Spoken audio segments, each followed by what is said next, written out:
dan pemeriksaan ekstraoral. Di sini kita akan melihat kembali video simulasi tentang pemeriksaan intraoral. Ini dia videonya. Sebelum melakukan pemeriksaan klinis intraoral, kita harus menyiapkan standar precaution operator, yaitu yang pertama masker, 2 head cup, yang ketiga sarung tangan, dan yang keempat celemek, serta alat dan bahan diagnostik yaitu sonde, pinset, kaca mulut, ekskavator, kasa, klor etil atau buta perca. Setelah pemeriksaan ekstraoral selesai, pasien diinstruksikan untuk membuka mulut untuk dilakukan pemeriksaan intraoral.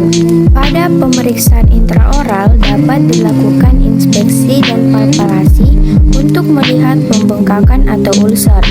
Jika ada pembengkakan atau ulser, harus dinilai 8 karakteristiknya, yaitu lokasi, ukuran, bentuk, dasar ulser, tepi, sakit, waktunya, dan single atau multipad. Pemeriksaan yang pertama dilakukan yaitu pemeriksaan mukosa labial dan bukal. Adapun bagian yang diperiksa antara lain yaitu mukosa labial dan bukal. Pada vestibulum labial dan vestibulum bukal terdapat frenulum.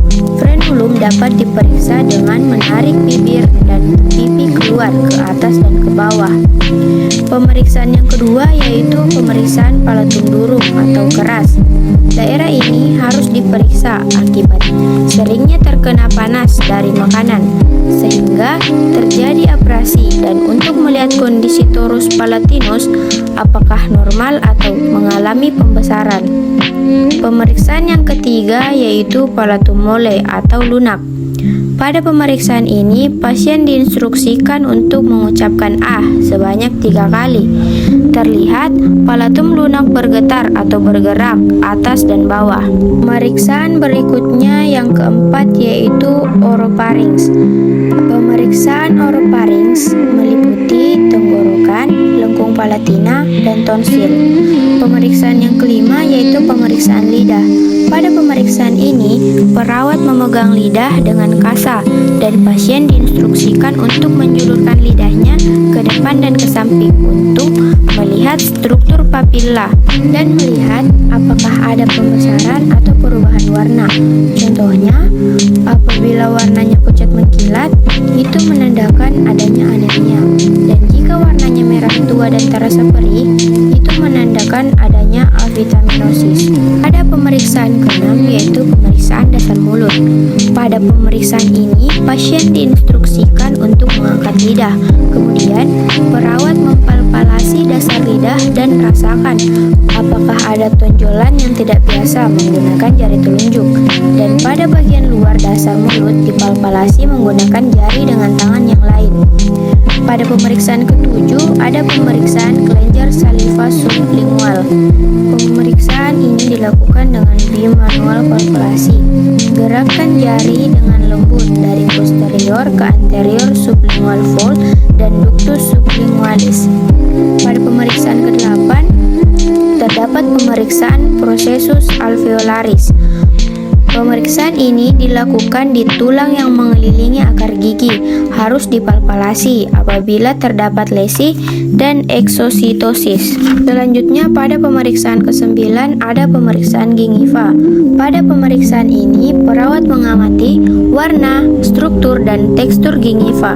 Sulcus gingiva tidak terlihat secara inspeksi, namun dapat dilihat dengan probe periodontal. Normalnya kedalamannya hanya 1-3 mm saja. Perhatikan daerah sekitar gingiva. Apakah ada kalkulus, plaque, dan food infection? Pada pemeriksaan 10 ada pemeriksaan gigi-gigi.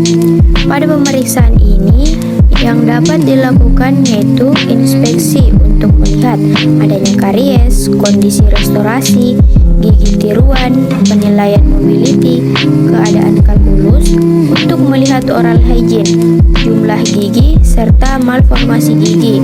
Untuk menentukan tes vitalis, dapat menggunakan terthermal yaitu pemberian stimulus dingin, menggunakan cotton pellet yang diberi klor etil, atau dengan stimulus panas dengan cara memanaskan buta bekerja. Gigi juga harus diperiksa untuk mengetahui sensitivitas terhadap tekanan dengan cara diperkusi menggunakan gagang kaca mulut. Setelah dilakukan pemeriksaan klinis ekstra dan intraoral, maka perawat dapat melakukan diagnosa klinis pada pasien. Itulah tadi video simulasi tentang pemeriksaan klinis intraoral. Semoga video ini dapat membantu